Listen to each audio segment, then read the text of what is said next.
लोग, ऑफलाइन में 4-5 लोग हैं, टेंशन नहीं।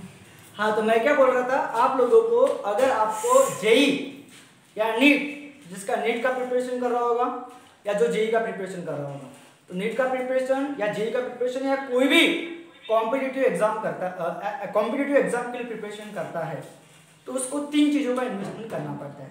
पहला है आपका टाइम, आपको टाइम देना पड़ेगा। कम से कम जिस एग्जाम को आप लोग प्रिपेयर कर रहे हो, जिस एग्जाम के लिए आप लोग प्रिपेयर कर रहे हो, तो उसको कम से कम आपको 10-12 घंटे, कम से कम कई लोग तो 15-15, 16-16 घंटे देते हैं। तो अगर 15-15, 16-16 घंटे अगर आप लोग दे रहे हो, तो आपका 100% गारंटी है कि आपका सिलेक्शन होगा। कोई भी कॉम्पिटिटिव एग्जाम हो, कोई भी एग्जाम हो, चाहे वो नीट का रहे, जेई का रहे या अदर कोई भी कॉम्पिटिटिव एग्जाम का अगर आप लोग प्रिपरेशन कर रहे हो, तो आपको समय देना बहुत जरूरी है, और वो भी समय का फॉलो कंसिस्टेंट करना बहुत जरूरी है। कंसिस्टेंट फॉलो करना, आपको कंसिस्टेंट फॉलो करना पड़ेगा। अगर फॉलो करोगे तो आपको सक्सेस मिलेगा। टाइम, और साथ साथ में आपको हार्डवर्क करना पड़ेगा, आपको बहुत ज्यादा हार्डवर्क करना पड़ेगा।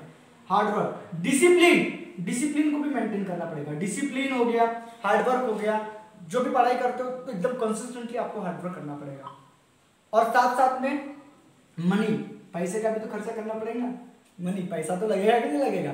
पैसा किस लिए? तो किताबों के लिए, कोई अगर आप ऑनलाइन कोर्स करोगे उसके लिए, या कोई भी क्लास लगाओगे उसमें आपको पैसा खर्चा करना पड़ेगा। अगर आप लोग अभी 10,000, 10,000 या 20,000 या 30,000 या 40,000 खर्चा कर रहे हो, 10,000 बोलो, 20,000 बोलो या 40,000 बोलो या 50,000, आप लोग अगर एजुकेशन में खर्चा कर रहे हो, अभी खर्चा कर रहे हो, तो ये आपको जितना जो इन्वेस्टमेंट रहेगा, मनी का जो इन्वेस्टमेंट रहेगा, तो आप जो भी मनी का इन्वेस्टमेंट करोगे, तो ये आपको आगे, आप मनी का इन्वेस्टमेंट करोगे, हार्डवर्क करोगे, अपना टाइम दोगे, ये 3 चीजें, और साथ में डिसिप्लिन भी रहेगा, कंसिस्टेंसी भी रहेगा, ये अगर आपको पूरा देते हो अच्छे से, तो आपको डेफिनेटली सक्सेस मिलेगा ही मिलेगा। आप लोग मंथली कम से कम 40,000, 40,000, 50,000 मंथली कमाओगे। मंथली उतना पैसा आप लोग कमा पाओगे। हाँ, कमा पाओगे अगर आपको अच्छी जॉब मिलती है, गवर्नमेंट जॉब मिलती है, या कोई भी अगर आप एग्जाम क्रैक करके अगर आपको सक्सेस मिलता है, तो आप 30,000, 40,000, 50,000 लाख के आदमी बनोगे। और आपने जितना भी मनी इन्वेस्ट किए हो, जितना भी टाइम आप लोगों ने इन्वेस्ट किए हो, ठीक है, उसका बैच के साथ में, इंटरेस्ट के साथ में 10 गुना 100 गुना बैच आपको मिल जाएगा, और आप डेफिनेटली सक्सेस पाओगे। ठीक है, तो आपको प्रिपेयर करना है, बहुत अच्छे से प्रिपेयर करना है। ठीक है, तो अपन आज का जो टॉपिक पढ़ने वाले हैं, तो मैंने आपको जेई 2021-2022 फिजिक्स का सिलेबस आप लोगों को मैंने सेंड कर दिया हो। ठीक है, उस फिजिक्स के सिलेबस को देखते हुए आप लोग अपने को प्रिपेयर करना है। ठीक है, आप लोगों को प्रिपेयर करना है सिलेबस को देखते हुए। ठीक है, तो 11th क्लास के जो चैप्टर है आपके, जैसे कि मेजरमेंट, यूनिट एंड मेजरमेंट, उसका एक क्वेश्चन आता है। ठीक है, मोशन इन प्लेन जो भी होगा, तो ये चैप्टर जो है, मैक्सिमम चैप्टर को मैंने आप लोगों को पढ़ा चुका हूँ। तो आज का जो मैं चैप्टर स्टार्ट कर रहा हूँ वो है रोटेशनल डायनामिक या रोटेशनल मोशन। तो ये आपके सिलेबस का 5th यूनिट है, रोटेशनल मोशन। रोटेशनल मोशन का सिलेबस मैंने आप लोगों को सेंड कर दिया हूँ। अगर नहीं सेंड किया होगा तो नीचे पीडीएफ है, यूट्यूब पे पीडीएफ में जो वीडियो होता है, वीडियो के नीचे लिंक होती है पीडीएफ फाइल की, उसमें आपको सिलेबस भी दिखेगा, जो भी टॉपिक पढ़ाऊंगा उसकी नोट्स भी मिल जाएगी। ठीक है, वहां पे जो भी क्वेश्चन अपन करेंगे वो सभी क्वेश्चन वहां पे आपको दिख जाएंगे।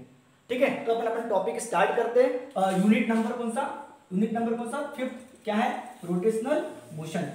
रोटेशनल मोशन, ठीक है, रोटेशनल मोशन। तो आप लोगों ने रोटेशनल मोशन पढ़ चुके हो, तो स्टेट बोर्ड में ये चैप्टर एक रोटेशनल डायनामिक करके है। तो रोटेशनल डायनामिक में 2 पार्ट है, एक सर्कुलर मोशन और एक रोटेशनल मोशन, लेकिन वो अलग टाइप से रहेगा। मैं जो पढ़ाऊंगा अभी एनसीईआरटी के बेसिस पे पढ़ाऊंगा, और आपका जो सिलेबस है जेईई का, उस सिलेबस के बेसिस पे मैं आप लोगों को पढ़ाऊंगा। ठीक है, और उसके जो क्वेश्चन है, जो भी बताऊंगा वो क्वेश्चन आप लोगों को अच्छे से कवर करना है।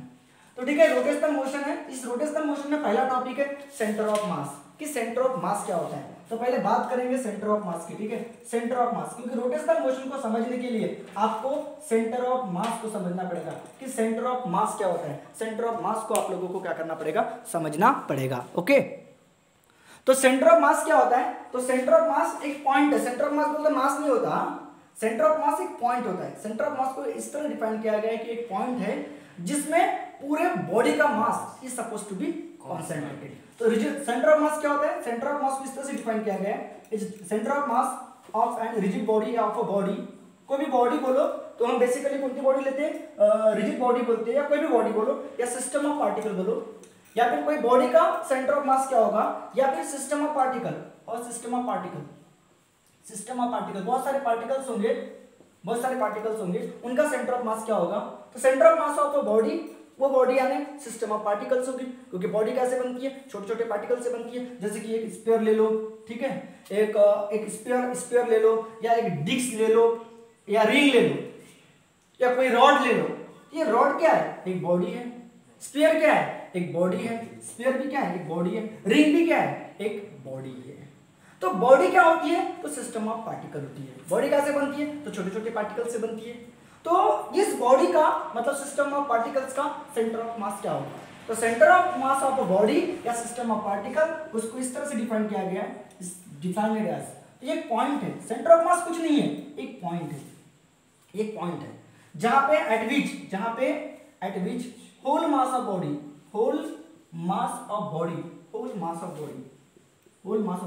is supposed to be क्या? concentrated। तो सबको समझ में आ गया सेंटर ऑफ मास क्या होता है? तो सेंटर ऑफ मास कोई भी बॉडी का या सिस्टम ऑफ पार्टिकल्स का, उसको इस तरह से डिफाइन किया गया है कि एक ऐसा पॉइंट होगा जहां पे पूरे बॉडी का whole mass is supposed to be concentrated. ये बात सबको समझ में आ गई। तो मैं बात क्या कर रहा हूं, अगर आपके पास कोई बॉडी जिसमें मास जो डिस्ट्रीब्यूट होंगे, जिसमें पार्टिकल जो डिस्ट्रीब्यूट होंगे, ये यूनिफॉर्मली डिस्ट्रीब्यूट होंगे। जैसे कि ये एक स्फीयर है, तो स्फीयर का जो मास होता है वो यूनिफॉर्मली डिस्ट्रीब्यूट होता है। रिंग, इसका जो मास होता है यूनिफॉर्मली डिस्ट्रीब्यूट हुआ है। मान लो ये रॉड है, इसका भी मास यूनिफॉर्मली डिस्ट्रीब्यूटेड है। तो इसका सेंटर ऑफ मास फाइंड करना बहुत आसान है। तो इसका सेंटर ऑफ मास क्या होगा? ये होगा, सिंपल सी बात है। इसका सेंटर ऑफ मास क्या होगा? ये होगा। इसका सेंटर ऑफ मास क्या होगा? ये होगा। तो सेंटर ऑफ मास यानी एक ऐसा पॉइंट जहां पे पूरे बॉडी का whole mass is supposed to be concentrated.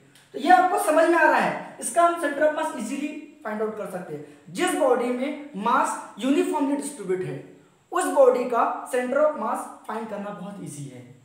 कोई एक बॉडी होगी, उसका सेंटर ऑफ मास फाइंड करना बहुत इजी है। अगर उसका मास कैसे डिस्ट्रीब्यूट है? यूनिफॉर्मली डिस्ट्रीब्यूट है। अब सेंटर ऑफ मास की जरूरत क्यों पड़ी? सेंटर ऑफ मास की जरूरत क्यों पड़ी? तो उसकी जरूरत इसलिए पड़ी, जैसे कि ये बॉडी मान लो रोटेट हो रही है, ये बॉडी मान लो घूम भी रही है, ये स्फीयर है मान लो, और स्फीयर घूम भी रहा है और ट्रांसलेट भी कर रहा है, मतलब रोलिंग मोशन परफॉर्म कर रहा है। तो इसके मान लो मुझे काइनेटिक एनर्जी निकालना है। क्या निकालना है? काइनेटिक एनर्जी निकालना है। या इसको जो लगने वाला फोर्स है, वो फोर्स मुझे निकालना है, या मान लो काइनेटिक एनर्जी निकालना है। तो काइनेटिक एनर्जी का फार्मूला क्या होता है? 1/2 mv का स्क्वायर।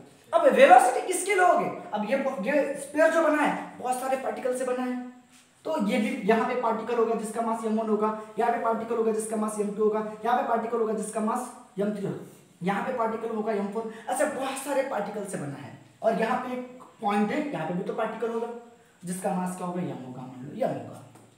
अब बताओ, ये वेलोसिटी v1 से घूम रहा है, ये वेलोसिटी v2 से, ये वेलोसिटी v3 से, ये वेलोसिटी v4 से मूव कर रहा है, और सबकी वेलोसिटी अलग अलग है, सबकी डायरेक्शन अलग अलग है। ये वेलोसिटी v1 वेलोसिटी के साथ में, ये v2 वेलोसिटी के साथ में, सबकी वेलोसिटी अलग अलग है।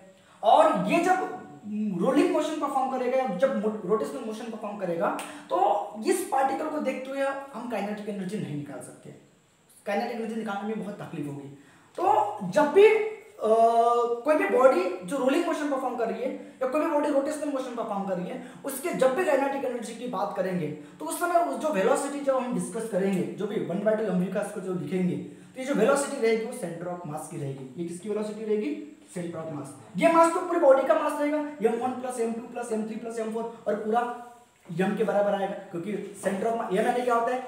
सेंटर ऑफ मास यानी क्या होता है? जहां पे whole mass of body is supposed to be concentrated. तो वेलोसिटी किसकी लेंगे, है क्या नहीं? तो वेलोसिटी इसलिए सेंटर ऑफ मास की जरूरत पड़ती है, क्योंकि काइनेटिक एनर्जी अगर इस पूरे बॉडी की निकालना है, तो हम हर पार्टिकल, ये बहुत कॉम्प्लेक्स पार्टिकल, इसकी वेलोसिटी निकालना बहुत तकलीफ वाला काम है। इसकी वेलोसिटी इजीली निकाल सकते हैं सेंटर ऑफ मास की। तो जब भी हम रोटेशनल मोशन, कोई बॉडी रोटेशनल मोशन परफॉर्म कर रही है, चाहे वो रिंग हो चाहे रॉड हो, ठीक है, तो इसका अगर इसकी मुझे ये अगर घूम रही है, मान लो रोटेट होते हुए जा रही है, ये मान लो रोटेट होते हुए जा रहा है, मतलब ट्रांसलेशन रोलिंग मोशन परफॉर्म करते हुए जा रहा है, तो इसके काइनेटिक एनर्जी निकालना है, तो वहां पे जो वेलोसिटी जो बात करेंगे, तो सेंटर ऑफ मास की वेलोसिटी की बात करेंगे। तो ये काइनेटिक एनर्जी किसके एसोसिएटेड में रहेगी, तो सेंटर ऑफ मास के करस्पॉन्ड में रहेगी। यहाँ इसकी भी काइनेटिक एनर्जी निकालेंगे तो सेंटर ऑफ मास के करस्पॉन्ड में ही निकालेंगे, इसकी भी काइनेटिक एनर्जी निकालेंगे तो सेंटर ऑफ मास के करस्पॉन्ड में ही निकालेंगे। और मैंने आपको बताया कि जो यूनिफॉर्मली डिस्ट्रीब्यूटेड बॉडी है, ऐसी बॉडी जो यूनिफॉर्मली उसका मास जो है यूनिफॉर्मली डिस्ट्रीब्यूटेड है, तो उस बॉडी का जो सेंटर ऑफ मास है तो ये आप इजीली फाइंड आउट कर सकते हो, जैसे कि स्फीयर हो गया, डिस्क हो गया और ये क्या होगी, रॉड होगी।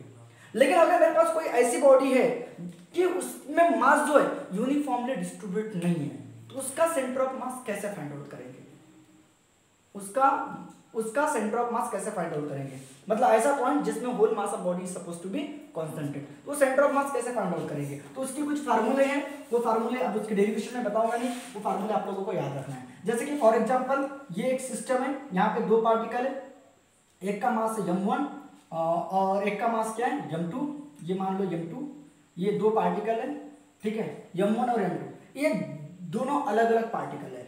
अब इन दोनों का मुझे सेंटर ऑफ मास निकालना है, तो सेंटर ऑफ मास निकालने के लिए आपको क्या लेना पड़ेगा, ओरिजिन लेना पड़ेगा। तो ये मान लो ओरिजिन है, ठीक है, ये एक्स एक्सिस है और ये कौन सा एक्सिस है, वाई एक्सिस है। तो कोई बॉडी थ्री डायमेंशनल भी हो सकती है, वहां पे तीन तीन एक्सिस भी हो सकते हैं, अभी यहाँ पे एक्स और वाई एक्सिस ले सकते हो, 3D में भी हो सकता है वो, ठीक है। तो मान लो ये ओरिजिन है 0,0 और यहाँ से ये जो पार्टिकल है ये r1 दूरी पे, ये पार्टिकल मान लो r2 दूरी पे, तो इन दोनों का जो सेंटर ऑफ मास होगा मान लो यहाँ आएगा कहीं ना कहीं सेंटर ऑफ मास, जो कितनी दूरी पे होगा, r दूरी पे होगा, ओके।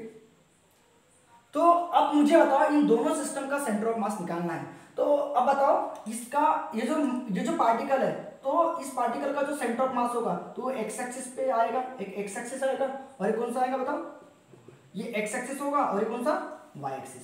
तो वाई एक्सिस पे सेंटर ऑफ मास क्या होगा, एक्स एक्सिस पे सेंटर ऑफ मास क्या होगा, एक्स एक्सिस पे सेंटर ऑफ मास क्या होगा, वो आप लोगों को निकाल के आना चाहिए।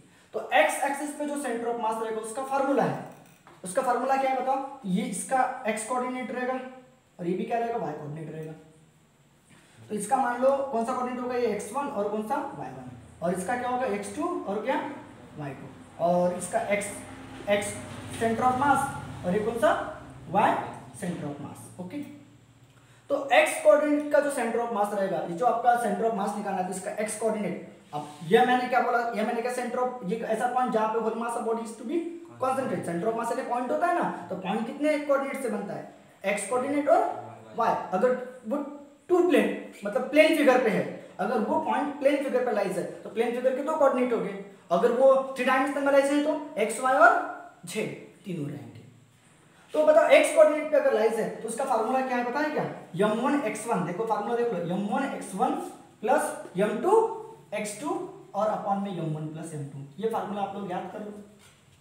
और y कोऑर्डिनेट पे सेंटर ऑफ मास क्या होगा, y कोऑर्डिनेट पे सेंटर ऑफ मास क्या होगा, तो क्या होगा बताओ, m2 m1 y1 और क्या होगा m2 y2 अपन में क्या होगा m1 प्लस m2, याद रहेगा फार्मूला। अगर z एक्सिस पे निकालना सेंटर ऑफ मास, तो z एक्सिस पे सेंटर ऑफ मास निकालना तो कैसे निकालोगे, m1 z1 और m2 z2 m1 plus m2।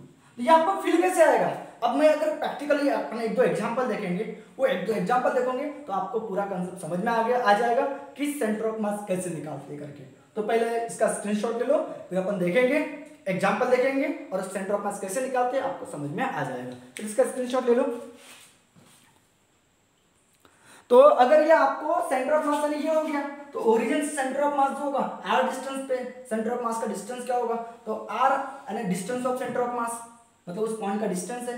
ये r कैसे निकालोगे, तो m1 r1 का वेक्टर प्लस m2 r2 का वेक्टर अपॉन में m1 प्लस m2। ये भी आप लोगों को फार्मूला याद कर लेना है। तो चलो अपन एग्जांपल देखते हैं, दो चार एग्जांपल देखेंगे तो आपको अच्छे से समझ में आ जाएगा। हाँ ठीक है, तो एग्जांपल नंबर फर्स्ट अपन देखने वाले हैं। तो एग्जांपल नंबर फर्स्ट अभी देखेंगे सेंटर ऑफ मास के ऊपर। तो याद रखना सेंटर ऑफ मास यानी ऐसा नहीं होता कि सेंटर ऑफ मास यानी मास होता है, नहीं, सेंटर ऑफ मास यानी क्या होता है, एक पॉइंट जिसमें पूरे बॉडी का मास क्या होता है, is supposed to be concentrated. ठीक है, तो यहाँ पे एक सिस्टम है और ये जो सिस्टम है यहाँ पे एक्स एक्सिस पे वो सिस्टम है और उस सिस्टम में दो पार्टिकल हैं, एक पार्टिकल जिसका मास है m, दूसरा पार्टिकल जिसका मास कितना है, ट्वाइस m है। तो जो पार्टिकल जिसका मास m है उसका जो कोऑर्डिनेट है वो 1,0 है और एक पार्टिकल जिसका मास ट्वाइस m है उसके कोऑर्डिनेट क्या है, 4,0। तो इन दोनों सिस्टम का मुझे सेंटर ऑफ मास निकालना है। तो सेंटर ऑफ मास भी एक्स एक्सिस पे ही आएगा।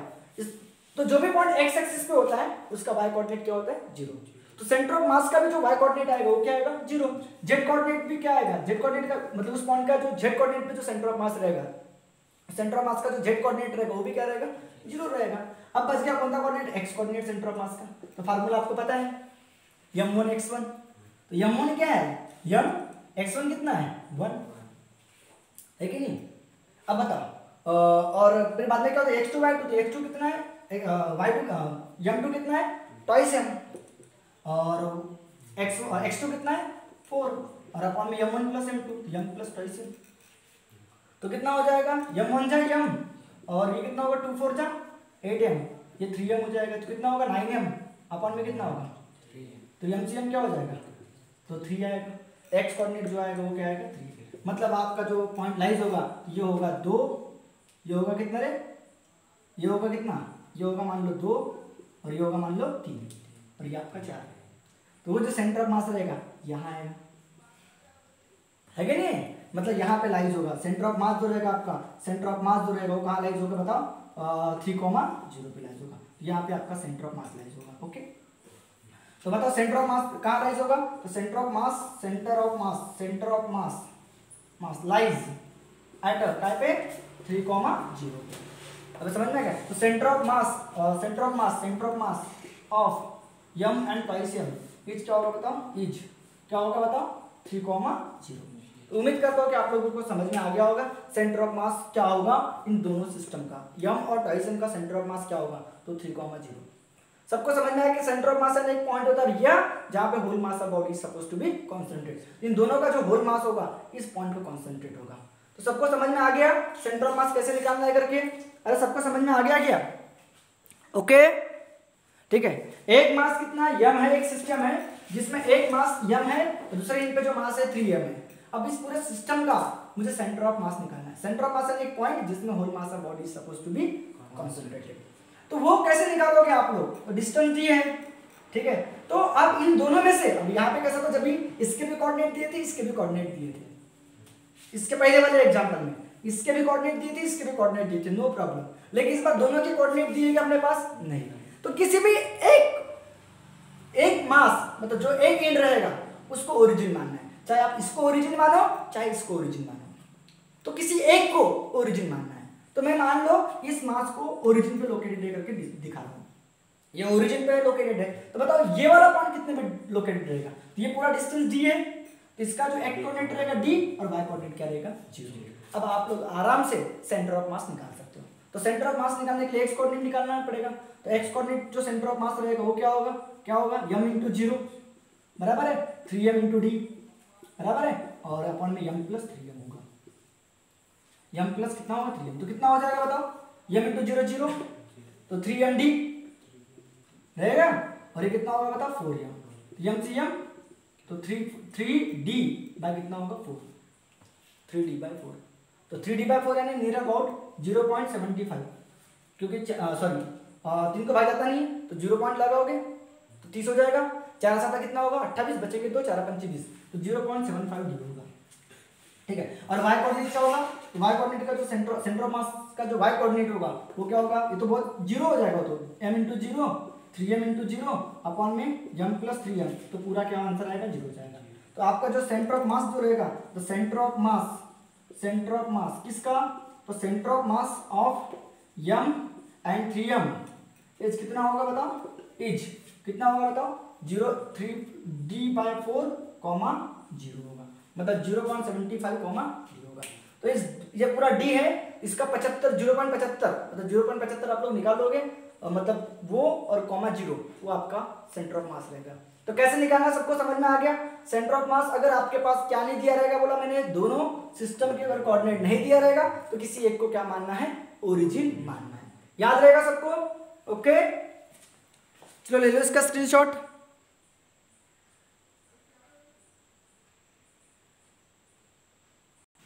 हाँ, तो ये थर्ड एग्जांपल नंबर थर्ड। तो एग्जांपल नंबर थर्ड में आपके पास ऐसा सिस्टम दिया है स्क्वायर टाइप का, और स्क्वायर में कितने कॉर्नर होते हैं 4, तो 4 कॉर्नर है ये दिख रहे हैं, और 4 कॉर्नर पे 4 पार्टिकल है, एक का मास है 3m, एक का मास है 4m, एक का मास है m, एक का मास है 2m। अब इसका मुझे सेंटर ऑफ मास निकालना है। सेंटर ऑफ मास क्या आएगा, आप लोग ऐसे ही पता कर सकते हो कि कहाँ आ सकता है, आप लोग पता कर सकते हो कहाँ आ सकता है। देखो ये आप लोग देखो, ये 3m और ये 4m है, तो आप लोग देखो जैसे इसके पार्ट गिरा दो, ऐसे इसके मैंने पार्ट गिरा दिया। अब आप लोग मुझे बताओ इसके y कोऑर्डिनेट देखो, ये y कोऑर्डिनेट, ये y कोऑर्डिनेट। तो y कोऑर्डिनेट में देखो आप लोग 3m और 2m, कितना m होता है, 5m, ठीक है। और 4m और 1m कितना होता है, 5m, मतलब दोनों के बीच में आएगा 2.5m। तो 2.5m मैंने 5/2 यहाँ पे इस लाइन पे आएगा, बिल्कुल सेंटर पे। मतलब सेंटर ऑफ मास कहीं ना कहीं यहाँ पे आ सकता है, यहाँ पे आ सकता है, यहाँ पे आ सकता है, यहाँ पे आ सकता है, कहीं ना कहीं तो आएगा। ठीक है, ठीक है, इतना समझ में। अब एक्स कोऑर्डिनेट की बात करो, ठीक है। अब बताओ, ये तो मैंने देखा 2 और 3 5, अब मैं बात कर रहा हूँ किसकी बात, इनकी बात कर रहा हूँ। 3 और 4 कितना होता है, 7m होता है, 7m। और 2m और 1m कितना होता है, 3m होता है। अब देखो ऊपर की बात करो, नीचे की बात करो, ठीक है। इधर 7m है और इधर कितना है, 3m है, तो 7m वाले की तरफ आएगा, मतलब यहाँ तो आएगा नहीं, ये इधर आएगा, यहाँ कहीं ना कहीं आएगा सेंटर ऑफ मास। अब समझना है क्या, वो सेंटर ऑफ मास क्या होगा हमको निकालना है अभी। अरे समझना है क्या, तो पहले मैंने इनकी बात कर दिया खड़े वालों की, तो खड़े वाले में देखा इधर भी 5m, इधर भी 5m, तो नीचे वाली लाइन पे आएगा। अब ऐसे इधर की बात क्या, ऊपर आएगा कि नीचे आएगा, तो नीचे वाले का मास 7m है, ऊपर वाले का मास 3m है, तो 7m वाले की तरफ आएगा ना। चलो देखते हैं आता है क्या। तो कैसे निकालोगे, तो पहले आपको मैंने बताया इसका। अब बताओ इसका में सभी साइड कैसी होती है, बताओ बराबरी की होती है। ये कितना होगा, ये होगा, ये कितना होगा, ये होगा, ये कितना होगा, ये होगा, ये। तो सबसे पहले आप लोगों को कोऑर्डिनेट निकालना पड़ेगा। तो जब कोऑर्डिनेट नहीं दिया रहेगा तो किसी एक को क्या मानने का, ओरिजिन। चाहे इसको ओरिजिन मानो, चाहे इसको ओरिजिन मानो, इसको ओरिजिन मानो या इसको ओरिजिन मानो। तो मैं मान लो इसको ओरिजिन मान लेता हूँ। किसको ओरिजिन मान लेता हूँ, इसको। तो 0,0। अब जरूरी नहीं है आप इसको ओरिजिन मानो, चाहे इसको ओरिजिन मानो, चाहे इसको ओरिजिन मानो, आप किसी को भी ओरिजिन मान सकते हो, कोई तकलीफ वाला काम नहीं, आप किसी को भी ओरिजिन मान सकते हो। तो मान लो मैंने इसको ओरिजिन मान लिया। अब बताओ ये 0,0, ये कितना होगा बोलो, ये कितना होगा, d,0, सॉरी ये a,0, ये नाम दियो ना, ये a,0 होगा, बराबर है, a,0 होगा। ये कितना होगा बताओ, इसका क्या होगा, a,a होगा। क्यों a,a बोलो, क्योंकि इधर भी a डिस्टेंस पे, ये भी a डिस्टेंस पे है, a,a होगा। और इसका क्या होगा बताओ, ये क्या ओरिजिन में 0,a। उम्मीद करता हूँ कि समझा होगा। क्या सबको समझ में आ गया। अब आप लोग x कोऑर्डिनेट पे सेंटर ऑफ मास निकालोगे, centre of mass of x coordinate.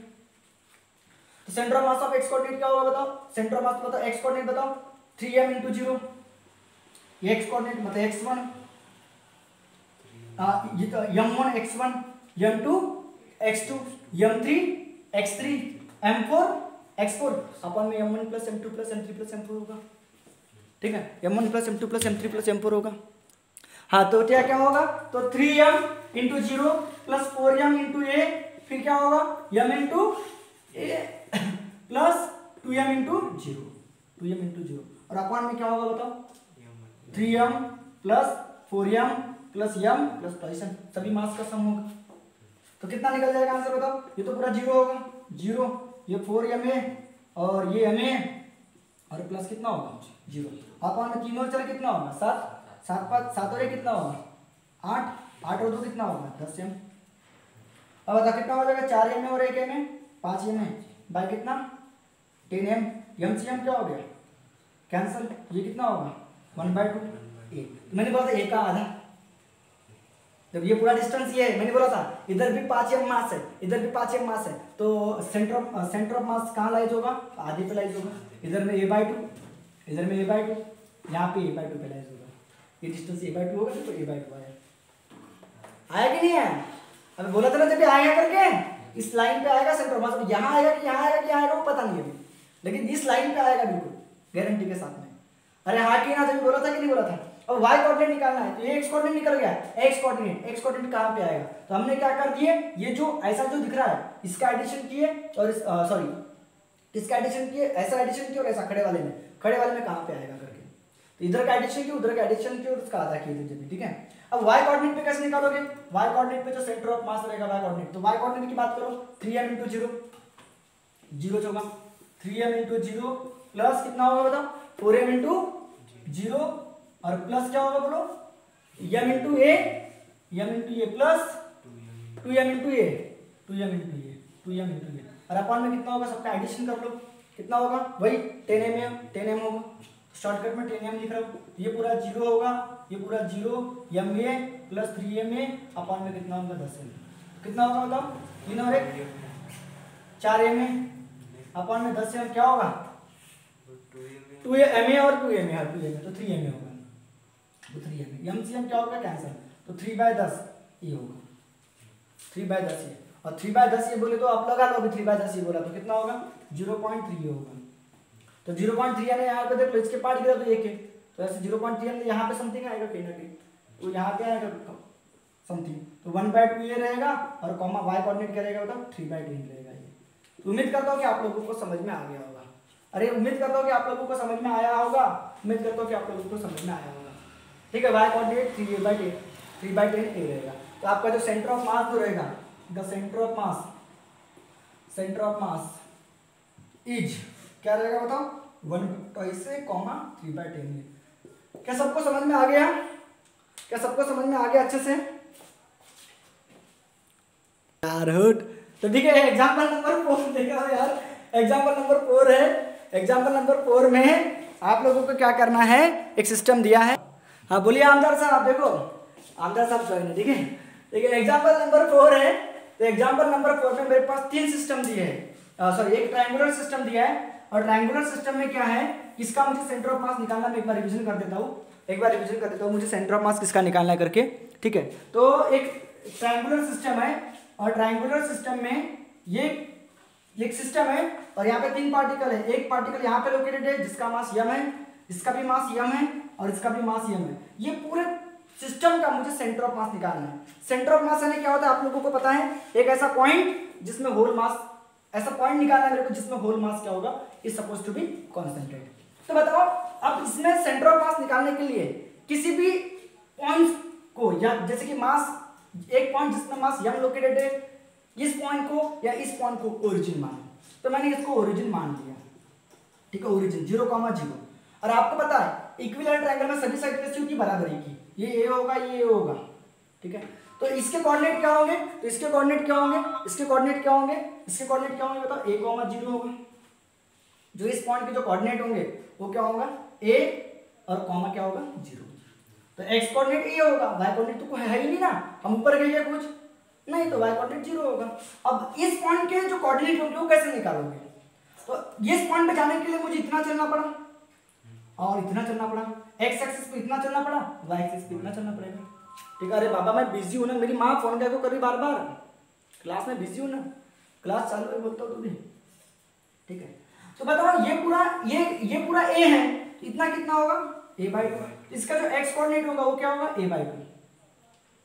अब y कोऑर्डिनेट क्या होगा, तो ये है इसका y कोऑर्डिनेट, ये x कोऑर्डिनेट, ये a/2 ये a/2, ये सेंटर पे मिलेगा अपने को, ठीक है। ये हाइट जो रहती है, तो आपको पता है इक्विलैटरल ट्रायंगल में जो वर्टेक्स से परपेंडिकुलर ड्रॉ करते हैं वो किसको ज्वाइन करती है, मिड पॉइंट को ज्वाइन करती है, ये आप लोगों को पता है, मिड पॉइंट को ज्वाइन करती है। तो ये मिड पॉइंट है, तो इतना a/2 रहेगा, ये भी a/2 रहेगा। और इक्विलैटरल ट्रायंगल की जो हाइट होती है वो क्या होती है, √3/2 इंटू साइन होती है। तो ये जो y एक्सिस रहेगा वो √3/2 इंटू a रहेगा। इसको आप ऐसे भी निकाल सकते हो, इक्विलैटरल ट्रायंगल के 60 डिग्री का एंगल होता है, हर एंगल 60 का होता है, 60 60 60, तो आप sin 60 का भी फंडा लगा सकते हो। और ट्रिग्नोमेट्रिक जो फंक्शन होते हैं वो हमेशा राइट एंगल ट्रायंगल पे लगते हैं, तो ये आपका एक राइट एंगल ट्रायंगल बन गया। तो sin 60 का फॉर्मूला क्या होगा, अपोजिट, और हाइपो क्या है a, तो ये h की वैल्यू क्या होगी a इंटू sin 60, और sin 60 की वैल्यू कितनी होती है √3/2, तो √3/2 इंटू ये आपका y एक्सिस रहेगा। अब इसका आप लोग सेंटर ऑफ मास कहाँ लोकेटेड रहेगा वो आप लोग पता कर सकते हो। तो आपको तो पता हो गया, इधर m है इधर m है, तो सेंटर ऑफ मास इस लाइन पे कहीं ना कहीं लाइज होगा।